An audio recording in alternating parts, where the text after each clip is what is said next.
Hello and welcome to another weekly Groovy podcast. Today we're going to be interviewing Nic Yeeles from Peg.co. Peg is a very interesting service that we were introduced to at IBC about 2 or 3 weeks ago. If you're interested in influencer marketing, I thoroughly recommend you take a look at the platform. Today I'm going to be asking Nic some questions about how to use Peg and what are the key benefits and systems to get the most out of the platform. Nic, welcome to the show. Thank you very much. Very briefly, could you tell me a little bit about how you came up with the idea for the service and why you focused on creating this platform? Yeah, sure. So I used to be the digital brand director at Psycho Entertainment, Simon Cowell's company. And when we launched this new YouTube channel for them, we had the dream lineup in that we had arguably the biggest man in entertainment behind it at the time. Google were funding it and helping us with it. We were filming with top A-list celebrities. Our sponsors were Microsoft and Unilever. You know, everything was kind of perfect. And we launched the channel, got over 100 before launch, which was amazing. And then it kind of went, and we were like, how? You know, we have everything we need. So we had to drastically change the strategy. And the main thing that we changed about it was collaborate with these YouTube influencers. And when we released this new strategy, literally overnight, it became the fastest growing YouTube channel in the world. And I was kind of like, whoa, okay, there's something interesting going on here. And it was just undeniable that every time that we worked with them, we'd get these crazy spikes in the stats.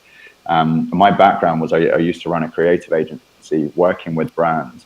And it just became so clear to me that this was the way the world was going. Whether you're a brand, music label, games publisher, even a politician, work with these people. But the whole industry was a bit of a wild west. It's like, how do you find the right people? How do you find them, especially if you're looking to target a specific target audience? How do you find the people who appeals to that? And so I thought, well, how do we build some technology to make that as easy as possible for people?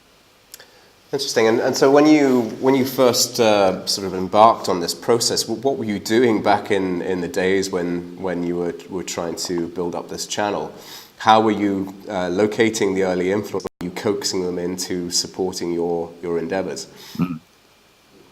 Struggling, and the honest answer is someone else on our team was doing it instead. But no, the way that we would go about it was we were using services out there at the time, like Social Blade and VidStatsX, which basically list all the biggest YouTubers, but by subscriber number. And the problem with that is, well, there are a couple of things. First of all, you couldn't search for people, based on a certain topic. So say if you wanted to find a gaming channel, you would have no idea. You'd have to just click through thousands of channels to find out, are they a gaming channel? But the second and the biggest problem for me was, it lists everyone by subscribers, and I don't know if I can swear on this. So subscribers swear away. Okay. Well, subscribers is a complete. It really doesn't give you that much indication of how much engagement you're going to get for a channel, and it kind of insinuates that the more subscribers you have, the better someone is, which just isn't true. And I knew that it was going to be, from a brand's point of view, it's about trying to find the right match for your brand. So it might be that there's someone a lot smaller than someone else, but is a better fit. And so that was the problem that I found with these services that effectively just listed everyone. So that's how we went about it back in those days. And how was your key person reaching out to these YouTubers? What was the response like initially? So you're literally kind of trawling through the YouTube channels, hoping that someone's left an email address or something. Because if you try and we'd have to try and message them via YouTube.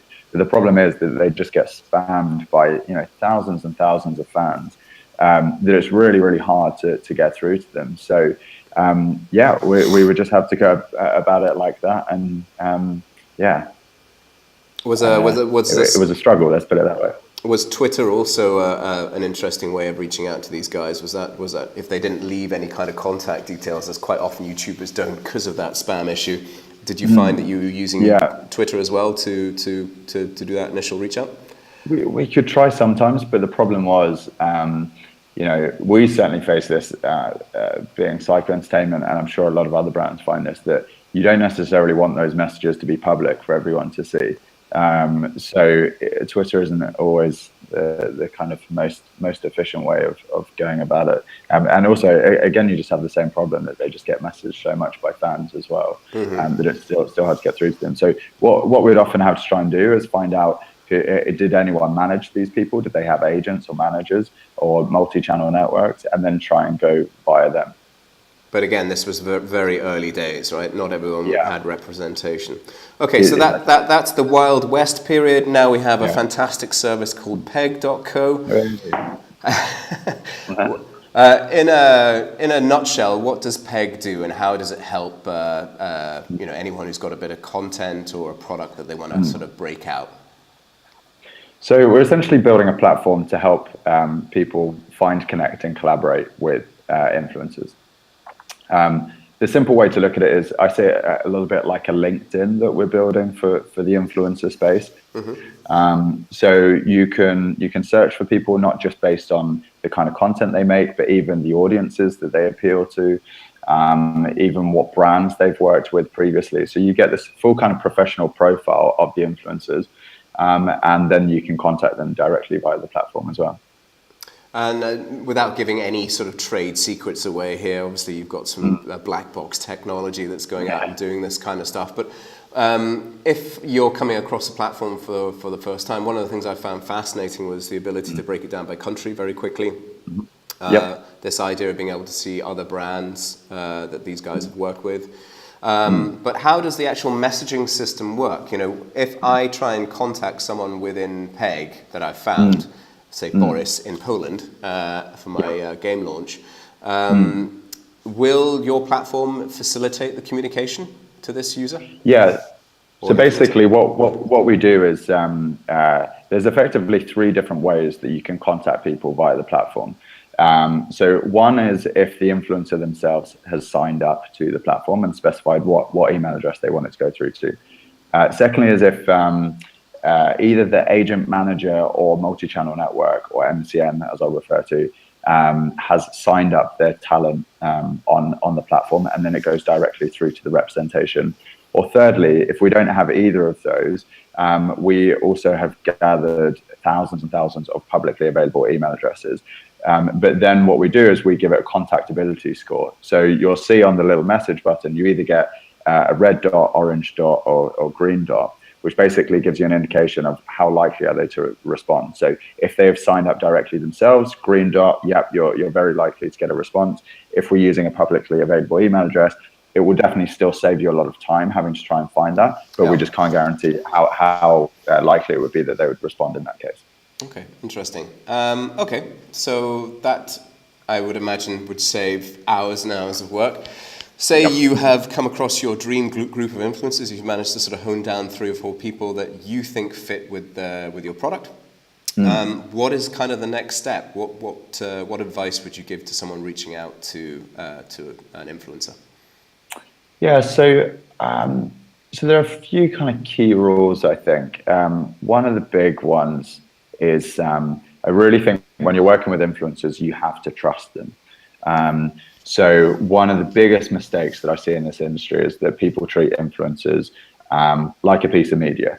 They think, I'm paying for them, I'm paying for this advert so I can get them to say whatever I want. I'll give them a script and tell them what to do. But they're not. They're human beings. They have values. They have opinions. They have brands they want to work with, brands they don't want to work with, and they have carefully curated and built this audience, often over many years. You know, some of the biggest ones that we've seen have been doing this for 7, 8, 9, 10 years, and so they know their audience better than anyone else out there. So you really have to trust them to know how to speak to them best. So I'd really go into it with much more of a collaborative mindset. Explain, be very clear, be short and sweet because they get a lot of messages, but be very clear about what it is that you're trying to achieve, why it is specifically that you're interested in them and not other people, and suggest kind of this is what we want to accomplish, but how would you go about doing that, and really trust them to know how to speak to their audience best. So almost you're pitching the guy for ideas in terms of how to pitch his, that would be the approach that you would recommend, right? Yeah, it's actually a bit of a fine balance because I mean, first of all, it does depend on different individuals. What I'd recommend is not going without an idea at all, because they're just flooded with so many messages, they're kind of like, oh, you know, what is this? So going in with a sort of a framework for an idea, but being very open, but never going with a script or anything like that, and being very open to suggestions on how they would go about it. So an example of, say, I mean, essentially this sounds like a brief, right? You go in with a very light brief of kind of top level objectives that you're trying to accomplish, a description about your product or service that you're hoping to launch. And I guess some key performance indicators, some kind of rough, you know, why you're looking to reach their audience, maybe to try and get them enthused. Would that be a good recommendation? Yeah, I agree with that. And yeah, it's really trying to make it clear, like why are they the perfect ones for you? You know, we all have our egos stroked, and you know, there's nothing worse than, you know, feeling like you're getting a spam message that is just going out to, you know, hundreds of other people exactly the same. So, you know, I want to know, if I'm an influencer, why do you think you're perfect for me and your audience? Okay, so personalization is key as well. Definitely. Interesting. Have you seen any very good examples of that with the brands that you've been working with? Some good examples of brand and influencer communication? And anything that we can share with the audience here on this? So yeah, there are a lot of good examples of where brands have worked with influencers, but one that particularly springs to mind is I think it was Ubisoft who worked with Devin Graham, also known as Devin Supertramp, where they created a whole series of videos about the Assassin's Creed series. Okay. And those videos have now had a combined viewership of over 100 million views on YouTube. So it's pretty epic. But what was so perfect about it was how well the content fit Devin Graham's content. I don't know if you've ever seen him, but the kind of stuff he does is these very kind of epic action films almost. And as you probably know, the Assassin's Creed series, you know, it's a lot of parkour and quite epic stunts. And so that's such a great example where they couldn't have gone to anyone else and said, can you do this kind of thing? It just fits his content so perfectly. And that's really what you're trying to create when working with these influencers. Okay. And what was besides awareness, were Ubisoft trying to drive sales from this arrangement with, you know, what cycle in the marketing campaign was this series of videos released? Was it pre-launch, in the alpha, in the beta, or actually, you know, you can buy it on Steam or PS4 today? So funnily enough, when they were first created, it was actually Ubisoft hadn't approached Devin. It was Devin wanted to do them, created one, and then approached Ubisoft. And then they saw such a massive impact from it that now every new game that they bring out, they approach him to create the promotions for it. I personally don't have stats on like the sales figures or anything like that. But I know the person who was behind the campaign, so I can put you in touch with him if you want. Okay, all right. That'll be under the table. Yeah. Great. So you've used Peg. You've located someone who might be a great champion for your brand. The communication's going very well. What typically happens when it gets down to the money moment? Because obviously, you know, we're living in a capitalist society, and everyone needs to make money to make bread. So, what do brands typically hand over to influencers in terms of payment, and what are the costs typically involved from a marketing perspective to get these guys on board? Yeah. So. Oh, and very important one as well. How do you handle negotiation without pissing someone off? Yeah. So you're probably not going to like this answer, but it's pretty complicated, to be honest, because it's not this standard thing at the moment. It really varies across the board. There's so many factors depending on how big is the influencer, how much do they want to do it, how in demand are they, do they have an agent or a manager, and this can really fluctuate. See it as a great opportunity for them and their channel to six-figure deals. So it really depends on the commitment. In terms of how to go about it, I mean, a good place to start would be what is your budget, and therefore what can you afford? I mean, if you're looking at people, with the kind of million plus subscribers, you're definitely likely to be talking in the tens of thousands of pounds. Okay. But it also really depends on, say for example, if it's like a game that you want someone to play, it might be that they just really want to play that game as well. So it really varies, to be honest. So I hate that I can't give a more definitive answer, but it's pretty complicated at the moment, to be honest. And what is the likelihood of, when an MCN is involved, the fact that money will have to be exchanged, right? Because if you a indie games producer, quite often marketing budgets are quite small. Yeah. A lot of people are doing this business for the love of creating engaging games. Would it be fair to say that an MCN, any kind of involvement from an MCN, it will be some kind of money deal, whereas if you're directly contacting a YouTuber or influencer straight up, you might stand a better chance of getting them to take the game under their wing just because they want to play it? Would that be a fair assessment? Yeah, I think it's probably a bit of a generalization, but I'd say that's pretty much true. Yeah. Okay, great. Have you got just delving back into the platform on Peg? What are the other really, really core features that would save brands time and money while using Peg? We've mentioned subscriber numbers. We've mentioned the caller details. You were saying that subscriber levels isn't really a very good measure. So what has Peg introduced to really give a better overview of is this guy or girl a good fit for me and my brand? So one of the aspects is the engagement of the videos. So how many views on average do they get per video? So sometimes what you can find is a lot of people have what are called as dead subscribers, or known as dead subscribers, where they've built subscribers for many years. You take someone like PewDiePie, who is on nearly 50 million subscribers now, but on average, his videos probably do about 3-4 million or so, which, don't get me wrong, is incredibly good, but the ratios aren't that great. And then you can find some people who are much, much smaller, but they're getting a much higher ratio of views to subscribers. But really, one of the key things is audience demographics. This is probably the biggest thing. That ultimately, you have to think about who is the audience that you're going for, and does this person appeal to that audience?